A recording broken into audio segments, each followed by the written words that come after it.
میرے انتہائی واجب الاحترام اور قابل قدر حاضرین و سامعین محترم، الحمدللہ تعالی ہم جمعۃ المبارک کی اس بابرکت نشست میں حاضر ہیں۔ جمعۃ المبارک کی پچھلی دو نشستیں اسلام اور سائنس کے حوالے سے کہ اسلام سائنس کے حوالے سے کیا کہتا ہے، اور مسلمانوں کا عمومی رویہ آج کے دور میں پچھلی کئی صدیوں سے سائنٹیفک علوم کے حوالے سے کیا ہو گیا،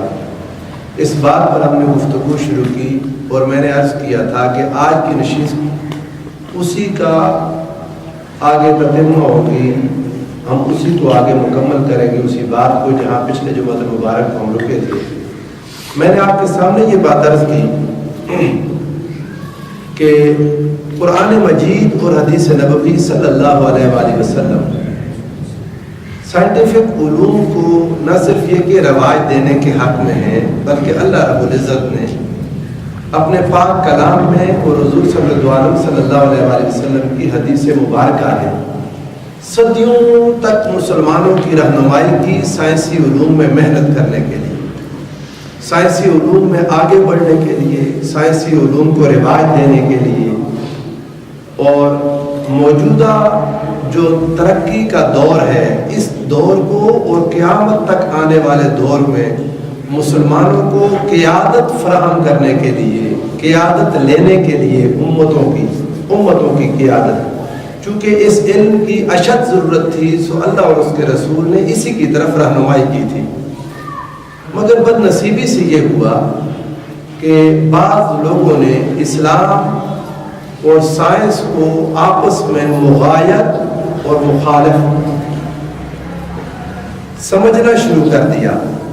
ان کے ذہنوں میں یہ بات آ گئی کہ شاید اسلام اور سائنس آپس میں ایک دوسرے سے کنٹراڈکٹ کرتے ہیں اور ان میں تضاد ہے، اور اس بات کا اور اس اختلاف کا آغاز کیتھولک چرچ کی طرف سے ہوا۔ جب اسلامی ترقی کا دور اغیار کے ہاتھوں میں جا چکا تھا اور مسلمانوں کی کتب اور مسلمانوں کی انوینشنز مغرب کی طرف سے ظاہر ہونا شروع ہو گئی، تو میں نے آپ کو بتایا تھا کہ عیسائی اپنا عقیدہ توحید تک مسخ کر چکے تھے یونانی فلسفے کے زیر اثر، وہ بائبل میں تحریف کر چکے تھے، اور ان کے لوگوں نے اللہ کی آیات تھوڑے درہموں کے بدلے میں، تھوڑی رقم کے بدلے میں بیچ کر حالت یہ کر دی تھی کہ عقیدہ توحید کو تثلیث بنا بیٹھے۔ نہ ان کے پاس سیدنا عیسیٰ علیہ السلام کا دیا ہوا عقیدہ توحید بچا، نہ عیسیٰ علیہ السلام کی دی ہوئی تعلیمات درست انداز میں ان کے پاس باقی بچی، اور یونانی فلسفہ، گریک فلسفی، ان کی اصل کتاب بائبل میں جگہ پا گئی اور تحریفات ہو گئیں، اور وقت گزرنے کے ساتھ ساتھ یہ ہوا جب کچھ وقت گزرا، وقت گزرتے عیسائی ان تحریفات سمیت بائبل کو، انجیل کو اصل کتاب منزل من اللہ سمجھنے لگے، چونکہ کافی عرصہ گزر گیا، نسل بعد نسل کچھ نسلیں گزری، تو وہ اس کو اصل ہی سمجھتے تھے، اور عیسیٰ علیہ السلام کی تعلیم اور اللہ پاک کی ڈیوائن نالج سمجھنے کے ساتھ اب جب سائنٹیفک علوم آگے بڑھے تو سائنسی علوم کی کوئی چیزیں اس سے ٹکرانے لگی، ان کی بائبل سے ٹکرانے لگی۔ اب بائبل میں وہ موجود چیزیں جو سائنس کی نئی انوینشن سے ٹکرا رہی تھیں، ان کی دو شکلیں تھیں، یا تو سائنس کا نظریہ ابھی بنیاد پر تھا، یا یوں کہ وہ چیز جو ٹکرا رہی تھی بائبل کی وہ اللہ کی منزل شدہ نہیں تھی، اللہ کی نازل شدہ ہی نہیں تھی، بلکہ وہ تحریف کے ذریعے اس میں داخل شدہ نظریات اور تصورات تھے۔ اس کی ایک مثال میں نے آپ کے سامنے رکھی، جیو سینٹرزم کا نظریہ لوگوں نے یہ گریک فلسفی سے لیا کہ زمین سینٹر ہے سارے یونیورس کا، اور ساری کائنات سورج سمیت زمین کے گرد چکر لگا رہی ہے۔ اس نظریے کا جب انکار کوپرنیکس نے کیا، لیکن اس کی بات زیادہ توجہ نہ پا سکی، وہ جلد ہی فوت ہو گیا، اور پھر جب بعد میں گلیلیو نے دوربین ایجاد کر لی اور اسی نظریے کو دوبارہ سے رد کیا، جیو سینٹرزم کے نظریے کو، ہیلیو سینٹرزم آ گیا، اور وہ دوسرا نظریہ یہ تھا کہ سورج اپنی جگہ پر رکا ہوا ہے اور باقی ساری جو سولر سسٹم ہے پورا زمین سمیت یہ سورج کے گرد چکر لگا رہا ہے۔ اب یہ چیز جب گلیلیو کی طرف سے بھی آ گئی اور سائنسدان اس طرف آگے بڑھنے لگے، تو چونکہ ان کے پاس موجود ان کی بائبل اس کا انکار کرتی تھی، اور یہ بات میں کہہ چکا ہوں یہ اللہ کا نازل شدہ حکم نہیں تھا، انہوں نے اس کو اللہ کا حکم سمجھتے ہوئے گلیلیو کو قید و بند کی صحبتوں میں رکھا، اسی قید میں فوت ہو گیا، مگر اس پر فتویٰ لگا دیا اور دوربین پر فتوے لگا دیے۔ یہ سارے فتوے کیتھولک چرچ کی طرف سے آئے تھے، اور بعد میں جب سائنس کا غلبہ شروع ہوا، سائنٹیفک علوم کا غلبہ شروع ہوا اور سائنٹیفک ایرا شروع ہوا، تو سائنسدانوں نے مذہبی ذہن کو سٹائر کرنا شروع کیا، اس کی موکری شروع کر دی، اس کا مذاق اڑانا شروع کیا۔ یہ مذاق وہ جو اڑا رہے تھے یہ اسلام کا نہیں تھا، جب وہ مذہب یا ریلیجن کہہ رہے تھے تو اس سے مراد وہ عیسائیت تھی، وہ پاپائیت تھی، جو اصل اللہ کے نازل شدہ احکام میں ملاوٹ کے ذریعے سامنے آئی تھی، وہ اس پر مذاق اڑاتے تھے۔ مذہبی ذہن خواہ وہ عیسائیوں میں تھا یا مسلمانوں میں، انہوں نے یہ سمجھا کہ شاید سائنسدان ہمارے اوپر طنز کر رہا ہے۔ میں نے آپ کو مسلمانوں کی صورتحال بھی بتلائی پچھلے جمعہ مبارک کو، اس وقت مسلمانوں کے حالات بھی بڑے عجیب و غریب تھے۔ میں نے آپ کو بتایا کہ جب پرنٹنگ پریس ایجاد ہوا تو پرنٹنگ پریس استعمال کرنے پر کفر کا فتویٰ اور ڈیتھ پینلٹی خلافت عثمانیہ میں سزائے موت اس پر دے دی گئی کہ جو اس کو استعمال کرے گا ہم اسے سزائے موت دیں گے، چونکہ قرآن مجید کی بھی علومتی ہو جائے گی، حدیث پاک کی بھی علومتی ہو جائے گی۔ اور میں نے آپ سے عرض کیا کہ 350 سال تک پرنٹنگ پریس عالم اسلام میں داخل ہی نہیں ہو سکا، پرنٹنگ پریس عالم اسلام میں داخل ہی نہیں ہو سکا، دنیا کام کرتی گئی، انقلاب آ گیا، ایک آپ یوں کہہ لیں کہ علم میں وہ انقلاب کہ جس کا کوئی تصور نہیں کر سکتا تھا۔ کہاں ایک آدمی مہینے لگا کے ایک کتاب اپنے ہاتھ سے لکھتا ہے اور کہاں منٹوں گھنٹوں میں چیزیں پرنٹ ہو کر باہر آنے لگیں، تو ظاہر ہے وہ لوگ ہم سے 3-4 صدیاں آگے نکل گئے علم کے میدان میں۔ ایسا ہی کوئی ہوا جب مسلمانوں کے پاس کسی قسم کی کوئی نئی انوینشنز آتی تو اس وقت کی جو ہماری مسلمانوں کی ملائیت، میں نے یہ بات کہی، مذہبی ذہن کے ساتھ یہ ہوا، عیسائیوں کی پاپائیت اور مسلمانوں کی ملائیت، مسلمانوں کے علماء جو کم نظر تھے، کم فہم تھے، ہر اس ترقی کے سامنے کھڑے ہو گئے اور لوگ یہ سمجھے کہ شاید اسلام ترقی کی راہ میں رکاوٹ ہے، اور وہ جو آگے سے طنز کرتے تھے وہ طنز اس تنگ نظر مذہبی ذہن پر تھا، مگر بعض لوگوں نے اسے یہ سمجھا کہ سائنسدان اسلام پر طنز کر رہے ہیں، یہ صورت نہیں تھی۔ اب آپ کو میں حیران کن بات بتاؤں کہ ایشیا میں تعمیر ہونے والی ایسٹرونومیکل آبزرویٹری، یعنی جس میں انہوں نے کہا کہ ہم چاند تاروں کی حرکات کو دیکھیں گے اور آبزرویشن کریں گے کہ ایسٹرونومی ساری، اب اس کو تعمیر ہوتے ہی گرا دیا سلطنت عثمانیہ کے بعد کرتا دھرتا لوگوں نے، اور کہا کہ اللہ کے رازوں میں دخل اندازی کرنا کفر ہے کہ جی اب آپ ظاہر ہے آبزرویشن کریں گے اور ایسٹرونومی کو دیکھیں گے اور یہ چیزیں تو اللہ پاک نے ہمیں دکھائی نہیں، جب آپ دوربین کے ذریعے ان کو دیکھیں گے تو خدائی رازوں میں چونکہ آپ دخل اندازی کر رہے ہیں، لہذا یہ کرنے والا کافر ہو جائے گا، سزائیں دے دی اور مخالفت کر دی، اور اس آبزرویٹری جو انہوں نے ایسٹرونومیکل آبزرویٹری بلڈنگ تعمیر کی تھی جس سے آگے علم میں انقلاب آ جانا تھا، اسے مسمار کر دیا۔ مسلمانوں کے یہ حالات، اب ہم اس سے پیچھے مڑتے ہیں اصل اسلام کی طرف۔ یہ تھے حالات مسلمانوں کے جو آج تک کسی نہ کسی صورت میں چلتے آ رہے ہیں۔ آج بھی مسلمانوں کے احوال کوئی زیادہ ڈیفرنٹ نہیں ہے۔ مسلم امہ آج بھی تفرقوں میں بٹی ہوئی، مسلکوں میں پھر مسلک در مسلک تقسیم ہو چکی ہے۔ کوئی 3-4 مسالک تھے، آج سے 200-300 سال پیچھے چلے جائیں، اب ہر مسلک کے آگے 5-5 مسلک اور بن چکے ہیں، جو عالم آگے نکلتا ہے اس کا ایک اور مسلک بن جاتا ہے، اور کسی شہروں کے نام پر مسلکوں کے نام، مدرسوں کے نام پر مسلکوں کے نام، تنگ سوچیں، تنگ نظریات، اور مسلمان آپس میں آج تک اکثریت مسلمانوں کی اسی کام میں پڑی ہے، اور جو جدید تعلیم یافتہ ذہن ہے وہ سمجھتا ہے کہ شاید مسلمان یہ جو کچھ کر رہے ہیں وہ اس وجہ سے اسلام سے متنفر ہو رہا ہے۔ جدید تعلیم یافتہ ذہن مسلمانوں کے اس طرز عمل سے اسلام سے متنفر ہو رہا ہے۔ آج کے دور میں ضرورت ہے کہ اصل اسلام کی طرف لایا جائے، لوگوں کو اصل اسلام کی طرف لایا جائے، اسلام کی اصل تعلیمات کی طرف لایا جائے۔ اور یہ جو اسلام نے قرآن اور حدیث کے ذریعے وہ علوم عطا کیے، اور مسلمانوں نے قرون وسطیٰ میں اور قرون اولیٰ میں ان سارے علوم پر قائم کر کے حضور سرور عالم صلی اللہ علیہ وآلہ وسلم کے فتح مکہ کے صرف 100 سال کے اندر دنیا میں جو تعلیمی انقلاب برپا کر دیا، آج کے نوجوان کو واپس پھر اس طرف لے جانے کی ضرورت ہے۔ اللہ پاک نے، اب آپ اسلام کی طرف جب میں آپ کو لاؤں تو یاد رکھیں یہ اسلام قرآن مجید اور حدیث پاک حضور سرور عالم صلی اللہ علیہ وآلہ وسلم کی تعلیمات مسلمانوں کو اس جدید علوم سے محبت سکھاتی ہے،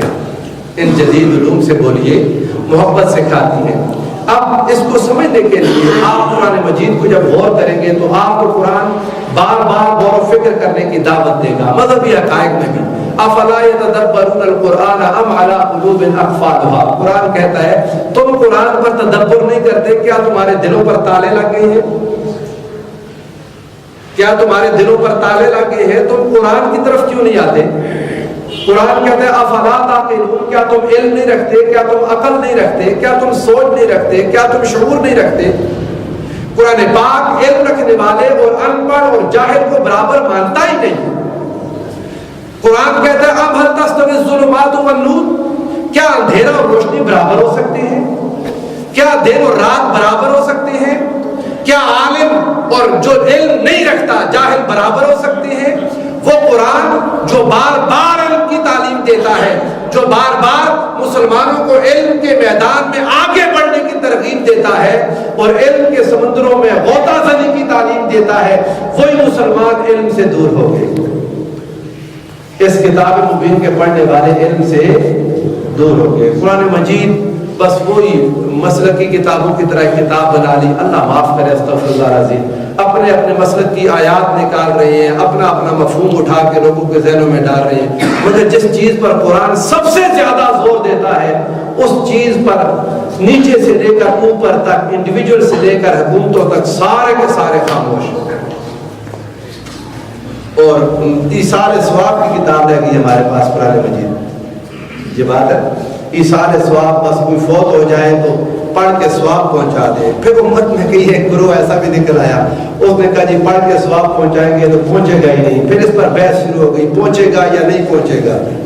ہے جی کیا ہوگا، ثواب پہنچتا ہے نہیں پہنچتا۔ اللہ کے بندوں، قرآن مجید کا کیا مقصد؟ قرآن لوگوں کی آخرت بنانے تو آیا ہی تھا، مگر یہی قرآن دنیا میں قوموں کی امامت سکھانے کا فریضہ بھی سر انجام دے رہا ہے۔ یہ قرآن مسلمانوں کو امامت کا طریقہ سکھا رہا ہے۔ میں نے علامہ اقبال کی وہ آپ کو نظم سنائی تھی، علامہ اقبال مسلمانوں کے اس رویے پر دکھ گئے، اور آپ نے اس دکھ کے اندر یہ بات کہی تھی، اسی قرآن میں ہے اب ترک جہاں کی تعلیم، اسی قرآن میں ہے اب ترک جہاں کی تعلیم، جس نے مومن کو بنایا ماہو پرویں کا امیر۔ یہ قرآن جو لوگوں کو دونوں جہانوں کی حکمرانی دے رہا تھا، آج ہم نے اس قرآن سے فقط ترک جہاں کی تعلیم نکال لی اور آخرت کے لیے ایصال ثواب کی کتاب قرآن مجید کو بنا کے رکھ دیا۔ یہ قرآن ایصال ثواب ہے، ایصال ثواب جائز ہے، مگر قرآن کا بنیادی مقصد مومن کو اس دنیا میں امامت کے فرائض سکھانا ہے، مومن کو اس دنیا میں امام بنانا ہے، اور مومن کو اس دنیا میں انقلاب کا داعی بنانا ہے۔ اس دنیا میں قیادت اور سیادت کے فرائض مسلمان نے کس طرح ادا کرنے ہیں، قرآن یہ سکھاتا ہے۔ اللہ پاک نے قرآن مجید کی جب پہلی آیت کریمہ نازل ہوئی، آپ اندازہ کریں اللہ پاک کا یہ پاک کلام حضور صلی اللہ علیہ وسلم پر جب اترا، اس کی پہلی آیات بینات جو رب ذوالجلال کی طرف سے اتری، ارشاد فرمایا اقرأ بسم ربک الذی خلق، وحی کا پہلا لفظ پڑھیے وحی کا پہلا لفظ کیا ہے بولیے، پڑھیے۔ اور آج ایجوکیشن میں اسلامک ورلڈ کتنا پیچھے رہ گئی اس کا اندازہ کریں۔ اپنے ملک پاکستان میں کروڑوں کی تعداد میں بچے ہیں، 1 کروڑ سے زائد بچوں کی تعداد ہے جو اسکول جانے کے قابل نہیں ہے۔ جب بنیادی تعلیم ملتی ہے، بڑے علوم کی طرف ہم نہیں جا رہے کہ سائنٹیفک علوم، جو بنیادی تعلیم کی بات کر رہا ہوں، توجہ نہیں رہی اس امت کی تعلیم کی طرف، توجہ نہیں رہی جن کی وحی کا پہلا لفظ مسلمانوں کو علم کی محبت سکھاتا ہے۔ اقرأ بسم ربک الذی خلق، خلق الانسان من علق، اقرأ وربک الاکرم الذی علم بالقلم، علم الانسان ما لم یعلم۔ اب آپ اندازہ کریں یہ قرآن جو تعلیم سے محبت دیتا ہے، پھر کیوں نہ ہو کہ مسلمان 100 سال کے اندر دنیا کی امامت کرنے لگے۔ آپ ان آیات پر غور کریں جو اللہ پاک نے ایک وعدہ کیا تھا، سنریہم آیاتنا فی الآفاق وفی انفسہم حتی یتبین لہم انہ الحق، ہم دکھائیں گے ان کو اپنی نشانیاں، سنریہم آیاتنا،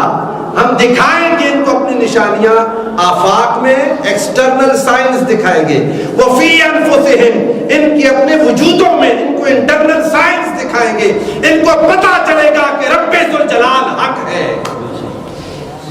جتنا علم وسیع ہوگا، جتنا نالج زیادہ ہوگا، اس کائنات کو جب انسان سمجھے گا، اس کائنات کے سربستہ رازوں سے جب پردے اٹھائے گا، جب انسان اس کائنات ساری پر نظر ہوگی، پھر جب وہ اللہ اکبر کہے گا، اس کی صدا اللہ کو سب سے بڑا مانے گا، تو کائنات کے بڑے بڑے اجسام کو اگر جانتا ہوگا، پھر خدا کو بڑا کہے گا، اس کا وجود لرز جائے گا، وجود لرز جائے گا۔ یا اللہ تو اتنا بڑا، جس انسان کو کائنات کی وسعتوں کا سرے سے علم ہی نہیں، وہ تنگ نظر، وہ اپنی مسجد کے مینار سے اوپر سوچ ہی نہیں سکتا، اس کا بڑائی کا سب سے بڑا پیمانہ ہی یہی ہے، بس اپنی مسجد کے مینار سے اوپر کبھی سوچے تو اسے پتا چلے یہ کائنات ہے کیا، اور جب کائنات کے سربستہ راز اس پر کھلیں گے تو اس سے یہ نتیجہ نکلے گا، اسے یہ بات سمجھ آئے گی، اسے یہ بات سمجھ آئے گی کہ اللہ کی کبریائی کیا ہے، اللہ کا بڑا ہونا کیا ہے۔ سنریہم آیاتنا فی الآفاق، قرآن مجید کی ان آیات پر غور کرنے سے پہلے یہ بات جان لیں، حضور صلی اللہ علیہ وسلم کی آمد سے پہلے، حضور علیہ السلام کے اعلان نبوت سے پہلے اس دنیا میں علم، فلسفہ اور سائنس کی ترقی کا جو بھی معیار تھا اس وقت، اس کی بنیاد سقراط کے فلسفے پر تھی، سوکریٹس کے فلسفے پر، یا پلیٹو افلاطون کے فلسفے پر تھی،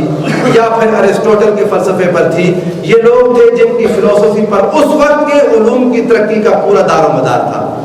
حضور نبی کریم صلی اللہ علیہ وسلم کے آمد سے پہلے، حضور کے اعلان نبوت سے پہلے، اب یہ جو گریک کے اندر ساری ٹیکنالوجی میں جو اس وقت کی ٹیکنالوجی کی ترقی تھی، جو اس وقت علم کی ترقی تھی، جو اس وقت فلسفہ کی ترقی تھی، وہ عرب کو فائدہ نہیں دے سکی۔ اس وقت کی وہ ترقی عرب کو فائدہ نہیں دے سکی، نہ ہی ان کے علاوہ باقی دنیا ساری میں ان کی ترقی کا کوئی فائدہ ہوا۔ وجہ یہ تھی کہ زبان آپس میں نہیں ملتی تھی، زبان کا ایک بیریئر راستے میں آ چکا تھا، اور وہ بیشتر حصہ دنیا کا جہالت کے گھٹا ٹوپ اندھیروں میں ڈوبا ہوا تھا، بیشتر حصہ۔ حضور نبی کریم صلی اللہ علیہ وسلم نے جب اپنی تعلیم کا آغاز کیا تو یہ قدیم یونان، اسکندریہ اور روما، اٹلی جیسی ترقی نہیں تھی آقا علیہ السلام کی علم کی ترقی۔ حضور نے اپنے علم کو پھر دنیا کے کونے کونے تک پہنچانے کا بندوبست بھی کر دیا۔ اللہ پاک کی مدد و نصرت بھی تھی، قرآن مجید کا دنیا میں پھیلنا بھی تھا، اور میرے آقا کا وہ فلسفہ، وہ سوچ، وہ فکر اپنے صحابہ کے ذہنوں میں ایسے ڈال دی کہ دنیا کا ہر کونا پھر مصطفیٰ کی تعلیم سے منور ہوا۔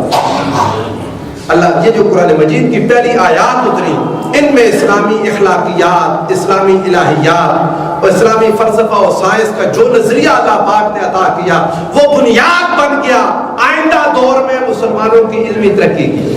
اگر آپ اس پہلی آیت مبارکہ پر غور کریں تو اللہ پاک نے اس میں اسلامی الہیات و اخلاقیات کی بنیاد عطا کر دی۔ اقرأ بسم ربک الذی خلق، اپنے رب کے نام سے پڑھیے۔ جس نے تخلیق کیا، جس نے، اب اللہ پاک اپنا پہلا تعارف رب کے نام سے کروا رہا ہے. اللہ پاک اپنا پہلا تعارف کس سے نام سے کروا رہا ہے؟ بولیے رب. رب کون ہے؟ الذی خلق، جس نے ساری کائنات کی تخلیق کی، جس نے تخلیق کا عمل شروع کیا، جس نے کریشن شروع کی. کریشن آف ورڈ، اللہ پاک نے یہاں اس کو مطلق رکھ دیا، محدود نہیں کیا. انسانی تخلیق کی بات اگلی آیت میں کی. پہلی آیت کریمہ میں مطلق تخلیق کی بات کر کے فرمایا لوگوں یہ ساری تخلیقات اس رب نے شروع کی جس کے نام سے تم اپنے ایمان کا آغاز کرتے ہو. اس ساری کائنات کی تخلیق، زمین و آسمان کی تخلیق، انسانوں، جنوں، حیوانوں کی تخلیق، فرشتوں کی تخلیق، جنت و دوزخ کی تخلیق، جتنے عوالم ہیں سارے عالمین کی تخلیق کرنے والا اس رب کے نام سے پڑھیے جس نے تخلیق کیا. اب تخلیق کی طرف جب غور کریں تو یہ ساری سائنس ہے. میں نے آپ کو بتایا سائنٹیفک علوم اور سائنس خلق سے بحث کرتی ہے. سائنس بولے خلق سے، مخلوق سے بحث کرنے والا علم کون سا ہے؟ اللہ پاک نے اس آیہ کریمہ میں علم کا جو معیار تھا وہ متعین کر دیا کہ اسلامی علوم، اسلامی علم، سارا علم دنیا میں جو علوم ہیں جو انسانیت کی بھلائی کے لیے، اللہ کی مخلوقات کی بھلائی کے لیے ہیں، وہ سارے کے سارے علوم اسلامی ہیں. وہ سارے علوم بولیے. غیر اسلامی علوم فقط وہ ہیں جو انسانیت کا نقصان کرتے ہیں، جو جادو ہے، کالا علم ہے، ٹونے ہیں، ڈرامے، جو نقصان کرے وہ غیر اسلامی. مگر جتنے علوم انسانیت کو فائدہ پہنچائیں، ہیئر اینڈ ہیئر آفٹر، اس دنیا میں اور آخرت میں، ربنا آتنا فی الدنیا حسنہ وفی الآخرۃ حسنہ وقنا عذاب النار، دنیا اور آخرت میں نفع پہنچانے والا کوئی بھی علم ہے وہ اسلامی علم ہے. کوئی بھی علم ہے وہ علم بولیے اسلامی ہے. ہمارے ذہنوں میں یہ ہو چکی نا یہ بات، یہ وہی غلامی نے دل توڑ دیا 2 صدیوں کی غلامی نے. آج ہم اسلامی علوم فقط عربی میں لکھی جانے والی چیزوں کو سمجھتے ہیں. علوم عربیہ اسلامیہ جو عربی میں ہے، درس نظامی ہے، اس کو ہم سمجھتے ہیں اسلامی ہے، اور باقی سارے سائنٹیفک علوم کو ہم سمجھتے ہیں کہ یہ دنیاوی علم ہے. میں آج آپ کو یہ بات بتا دوں اور 2 + 2 = 4 کی طرح پلے باندھ لیں یہ بات اور غائب نہ ہونے دیں. ہر وہ علم جو اللہ کی خاطر حاصل کیا جائے وہ اسلامی علم ہے، اور جس علم سے مراد فقط دنیا ہو وہ دنیاوی علم ہے. جس علم سے مراد دنیا ہو وہ دنیاوی علم ہے. مثلا میں نے اگر آپ کو مذہب کی بات پڑھے، قرآن پڑھیں سیکھیں اور اس سے مراد فقط دنیا ہو، کوئی عالم دین، کوئی دین کا عالم اگر فقط دنیا کے لیے پڑھ رہا ہے اور پڑھا رہا ہے تو اس کے پاس جو علم ہے وہ دنیاوی علم ہے. وہ علم دنیاوی ہے، وہ اس سے دنیا کما رہا ہے. اور جو آخرت کی خاطر، مخلوق خدا کی بہتری کے لیے، اللہ اور اس کے رسول کی رضا کے لیے، دین مصطفیٰ کی سربلندی کے لیے جو علم حاصل کرے گا، وہ علم سائنس کی کسی مرضی برانچ کا علم ہو، وہ علم حاصل کرنے والا دین کا علم حاصل کر رہا ہے. وہ علم اسلامی علم ہے. وہ علم کیا بولیے؟ اسلامی علم. اقرأ بسم ربک الذی خلق، اپنے رب کے نام سے پڑھیے جس نے تخلیق کیا، جس نے کریٹ کیا. خلق الانسان من علق. اب دوسری آیت مبارکہ حیاتیات اور جینیات سے بحث کر رہی ہے. علق سے، انسان کی تخلیق علق سے کی. انسان کی تخلیق بولیے علق سے کی. اب یہ علق کیا ہے؟ بعد میں کبھی موضوع آیا انشاءاللہ اس طرف تو میں آپ کے ساتھ بحث کروں گا. انسانی تخلیق، بیالوجی، زوالوجی اور جینیات کا یہ علم رب ذوالجلال پہلی وحی کے اندر اتار رہا ہے. انسان کی تخلیق، انسان کی تخلیق کیسے ہوئی، کس کس مرحلے سے ہوئی، یہ سارا قرآن بیان کرتا ہے. یہی تو سائنس کی، بیالوجی کا یہی مضمون ہے، زوالوجی جس سے بحث کرتی ہے. یہ وہ برانچ اللہ پاک اپنی ہر آیت کے ذریعے سائنٹیفک علوم کی برانچز کے راستے کھولے جا رہا ہے. سائنسی علوم کی برانچز کے راستے رب ذوالجلال کھول رہا ہے. تیسری آیت کریمہ اقرأ وربک الاکرم، پڑھیے اور آپ کا رب بہت عزت والا انسان کو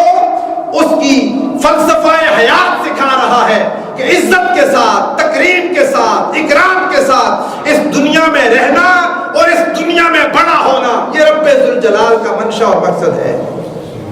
قرآن مجید کی پہلی وحی کی چوتھی آیہ کریمہ الذی علم بالقلم، فلسفہ علم و تعلیم اور ذرائع علم کی بات کر رہی ہے، علم کے ریسورسز کی بات۔ اور پانچویں آیہ کریمہ میں اللہ پاک نے تمام علم و معرفت، فکر و فن، فلسفہ و سائنس کے تمام میدانوں میں جستجو کے دروازے کھول دیے۔ علم الانسان ما لم یعلم، پہلی وحی کی پانچوں آیات آپ اگر غور کریں تو صرف اور صرف علم سے کی طرف متوجہ کر رہی ہیں۔ کس طرف متوجہ کر رہی ہیں بولیے؟ علم کی طرف۔ پھر یہی وجہ ہوئی میرے مصطفیٰ کریم کے وصال پاک کے بعد اور بلکہ فتح مکہ کے صرف 100 سال کے اندر اسلام کا علم اور اسلامی علوم اتنے آگے بڑھ گئے کہ دنیا حیران رہ گئی کہ مصطفیٰ کریم نے لوگوں کو جو سراسر ان پڑھ تھے، جاہل تھے، جنہیں قرآن نے کہا هو الذی بعث فی الامیین رسولا، ان پڑھ لوگ تھے، انہیں علم کا اتنا متوالا بنایا کہ ساری دنیا میں جہالت کے اندھیروں میں علم کی روشنی بانٹ دی۔ دنیا کے اندھیروں کو علم کی روشنی سے صرف 100 سال میں میرے مصطفیٰ کریم کے انقلاب نے بدل دیا صلی اللہ علیہ وآلہ وسلم۔ اور حیران رہ جائیں کہ حضور علیہ السلام نے جب پہلا غزوہ وہ غزوہ بدر، تو قیدی آگے کفار مکہ کے قیدی، ان قیدیوں کو حضور علیہ السلام نے 4,000 درہم فدیہ،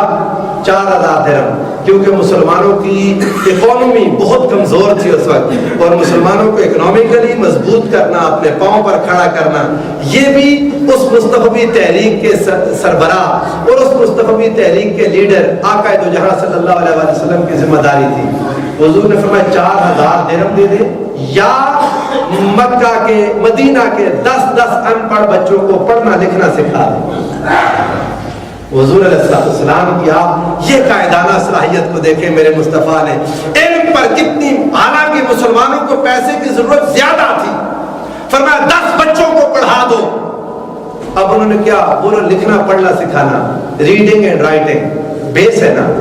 بیس ہے، علوم یہاں سے شروع ہوتے ہیں۔ حضور صلی اللہ علیہ وسلم نے سکھایا، اور فتوح البلدان میں بلازری کی تحقیق کے مطابق پورے مکہ اور اس کے ارد گرد کی آبادیوں میں، لاکھوں کی آبادی میں فقط 12 یا 14 آدمی تھے جو لکھنا پڑھنا جانتے تھے۔ اس جہالت کے گھٹا ٹوپ اندھیرے میں مصطفیٰ نے علم کی وہ شمع جلا دی کہ ساری کائنات آج تک اس سے مستنیر ہو رہی ہے۔ نعرہ تکبیر، نعرہ رسالت، نعرہ رسالت۔ ان کے راستہ کھولنے سے علم التوحید 100 سال میں جو اسلام کی برانچز مسلمانوں نے جن کو انٹروڈیوس کروا دیا، وہ علم التوحید، تھیالوجی، علم القراءت و تجوید، پروننسیشن کا علم، علم النحو، گرامر اینڈ سینٹیکس کا علم، علم الصرف، مورفولوجی کا علم، علم التفسیر، علم اللغہ، لنگوسٹکس، علم الاصول، سائنسز آف فنڈامنٹلز، حتیٰ کہ theology, law and jurisprudence, law and inheritance, law of inheritance, علم المیراث، یہ آقا دو جہاں نے اس قرآن کی برکت سے اور میرے مصطفیٰ کی تعلیمات سے علم اتنا آگے پھیلا۔ کرمینالوجی پر علم، سائنس آف وار پر علم، ہسٹری پر، اور حضور علیہ السلام نے علم التزکیہ و تصوف کا علم عطا کیا، علم التعبیر عطا کر دیا، علم الادب عطا کر دیا، علم السیاسہ عطا کر دیا، علم البلاغہ والمعانی والادب عطا کر دیا۔ حضور صلی اللہ علیہ وسلم کی محنت سے ایتھکس کے علوم اور پھر سوشیالوجی کے علوم، فزیولوجی کے علوم آقا دو جہاں کی محنت سے اس دنیا میں آئے، اور 100 سال کے اندر مسلمانوں نے جو علم میں کام کیا، سائنس کی آج کی جو جدید علوم ہیں ان میں فزکس ہے، کیمسٹری ہے، بیولوجی ہے، ایمبریولوجی ہے، یہ سارے علوم حضور صلی اللہ علیہ وسلم کی تعلیم اور قرآن کی تعلیم سے مسلمانوں نے دنیا میں ان کی وہ بنیاد رکھی جس کے ذریعے سے آج کی سائنس کی ترقی دنیا میں اپنا نام دکھا رہی ہے۔ اور یہ بات مستشرقین نے مانی، اس بات کو مانے وہ لوگ کہ اس ساری کائنات کے آج جتنے علوم ہیں، جتنے علوم، ان کی بنیاد قرون اولیٰ کے ان مسلمانوں نے رکھی تھی۔ قرون اولیٰ کے مسلمانوں نے، اندلس کے عظیم مسلمان سائنسدان ابن رشد، جس کو مغرب میں ایوروس کے نام سے جانا جاتا ہے، سن سپاٹس کو انہوں نے اس پر کام کیا، عمر خیام نے گریگورین کیلنڈر پر کام کیا، اور خلیفہ مامون الرشید کا زمانہ حضور علیہ السلام کی وصال پاک سے صرف 100 سال بعد کا زمانہ ہے، اور زمین کے محیط کی پیمائش اتنی درست انداز میں کر دی کہ آج کی دنیا حیران ہے کہ آج سے 1300 سال پہلے کیسے ممکن تھا ان مسلمانوں کے لیے اتنا بڑا کام کر دیں۔ اور پھر علم المیقات اور ٹائم فریم، مسلمانوں نے اس پر کام کیا، چونکہ مسلمانوں کی نماز، روزہ، حج، زکات ساری میقات کے ساتھ تھی نا، وقت کے ساتھ۔ روزے شروع ہوتے ہیں تو چاند کی یسألونک عن الاہلہ، آگے آؤں گے انشاءاللہ ان مضامین پر، تو وقت کی، سورج کی، چاند کی رفتار اور موومنٹ پر کام کیا مسلمانوں نے حضور علیہ السلام کے وصال کے بعد کے پہلی صدی میں۔ حیران ہو گئی دنیا مسلمانوں کے اس کام کو دیکھ کر، اور مستشرقین نے اس بات کا اعتراف کیا کہ آج جتنی ویسٹ میں علم کی ترقی ہے مسلمانوں کے قرون وسطیٰ کی محنت کے نتیجے میں ہے، مسلمانوں کی محنت کے نتیجے میں۔ مگر آج کے حالات پر پھر وہی دکھ ہوتا ہے، امت کو دوبارہ اس طرف لوٹنا ہوگا، علم کے میدان میں محنت کیے بغیر اگر ہم چاہیں کہ دوبارہ دنیا کی امامت ہمارے ہاتھوں میں آ جائے تو یہ بات ممکن نہیں ہے۔ مسلمان اور بندہ مومن زندگی کا مقصد یہ ہے دین مصطفیٰ کو سربلند کر دے۔ نوجوان بچے بچیاں جو میری بات سنتے ہیں، جہاں تک میرا پیغام جاتا ہے، یاد رکھیں آپ کے ذمے مصطفیٰ کریم صلی اللہ علیہ وآلہ وسلم کے اس دین کو دنیا میں سر بلند کرنا ہے۔ نماز، روزہ، حج، زکات ہر انسان کا ذاتی عمل ہے۔ آپ نمازیں پڑھ کے اپنی آخرت بھلی کر لیں، روزے کے ذریعے، زکات، حج کے ذریعے آپ کی آخرت اچھی ہو جائے گی، مگر اس دنیا میں اسلام کی ترقی کی ذمہ داری بھی مسلمانوں کی ہے۔ اس دنیا میں اسلام کی ترقی کی ذمہ داری بھی بولیے مسلمانوں پر ہے۔ مسلمان رب ذوالجلال کی دست و بازو بن کر آقا دو جہاں کی مدد و نصرت کرنے کے لیے مسلمانوں کو کھڑے ہونا ہوگا، اور مسلمانوں کو اپنی جد و جہد کا آغاز تعلیم میں انقلاب سے کرنا ہوگا۔ اس لیے بار بار یہ بات کہتا ہوں، یہ بات ختم کرتے ہوئے پھر کہوں گا، والدین اپنے بچوں کی تعلیم پر بھرپور زور دیں، اپنے بچوں کی تعلیم پر زور دیں، اور دیکھیں بچوں کی تعلیم، بچوں کی تربیت، بچوں کا اخلاق، کیونکہ یہ نوجوان ہمارا مستقبل ہے۔ یہ آج کا نوجوان جو شیطان کے ہتھکنڈوں میں آ چکا ہے، جو شیطانی ہتھکنڈوں میں آ چکا ہے، آپ سمجھ رہے ہوں گے ہمارے دور کی جدید ترقی یافتہ جو انوینشنز ہیں ہمارے ملک میں، انہوں نے انٹرنیٹ کے کنیکشنز اتنے سستے کر دیے، اتنے جی بی، اتنے روپے، اتنے جی بی، وہ جی بیاں ختم کرنے میں لگے ہیں سارے نوجوان، اور اپنا اخلاق، اپنا کردار، اپنا عمل برباد کر رہے ہیں۔ اس طرف توجہ والدین کو کرنی ہوگی۔ میں نے پہلے بھی کہا تھا، پھر بھی کہتا ہوں، ہماری اولادیں صرف ہماری اولادیں نہیں ہیں، یہ مصطفیٰ کریم کے امتی بھی ہیں اور حضور کی امت ہے۔ ان کی تربیت کیسے کی، ان کو علم کا زیور کیسے پہنایا، اس کا سوال بھی قبر میں بھی ہوگا، قیامت کے دن بھی ہوگا، اور ان بچوں کی تربیت کیسے کی، اس کا سوال بھی ماں باپ سے ہوگا۔ اس لیے جتنی محنت کر رہے ہیں تھوڑا سا وقت نکال کر اپنے بچوں کو اللہ اور اس کے رسول کا قرب دینے کے لیے، اللہ اور اس کے رسول کی محبت پیدا کرنے کے لیے، اور علم کے ساتھ مضبوط تعلق پیدا کرنے کے لیے ضرور دیں، تاکہ امت مصطفیٰ ترقی کر سکے۔ اللہ پاک ہم سب کے حال پر رحم فرمائے۔